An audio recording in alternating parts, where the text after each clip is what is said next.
You may know, of course, that the APEC summit will be held here later this year. Now, at that event, Mr. Wong says foreigners might take part in street protests and instigate Singaporeans to do the same. He said such activities will fall under the Public Order Act, which Parliament has just passed. Mr. Wong was speaking at the Internal Security Department's Intelligence Service Promotion ceremony tonight.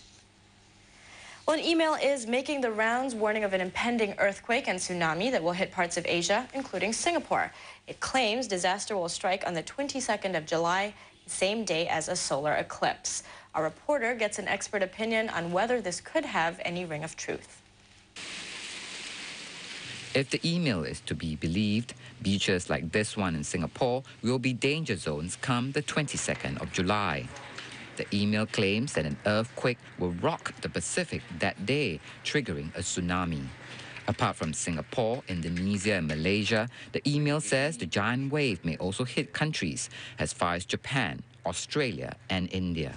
But on closer inspection, the credibility of the email becomes doubtful. For one, it is riddled with spelling errors, and two, it does not cite any credible source. While it is true that a solar eclipse will occur on the morning of the 22nd of July, is there any connection between eclipses and earthquakes? No, not at all. In the last 110 years or so, there have been about 85 really big earthquakes, magnitude 8s or greater, and only 2 of those have occurred on the same day as an eclipse, and even those were only a partial eclipse, not a total eclipse, and they happened in a different place than the eclipse happened. While Professor C doesn't think the email holds water, he warns that research does show that parts of Asia facing the Pacific Ocean could be hit by a tsunami. He says the impact on Singapore will be minimal, but not so for cities further up north. The biggest problem we might have is if this all were to break, all 1,000 kilometers in one event. And it turns out that by the time the wave produced by this underwater disturbance got to Singapore, it would only be about 1 meter high. But here in Macau and Hong Kong, it would be as much as 10 to 15 meters high.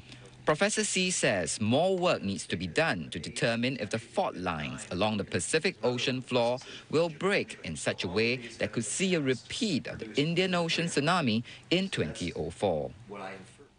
Taking a look at business news now, sales of private homes have gone over the 1,000 mark for the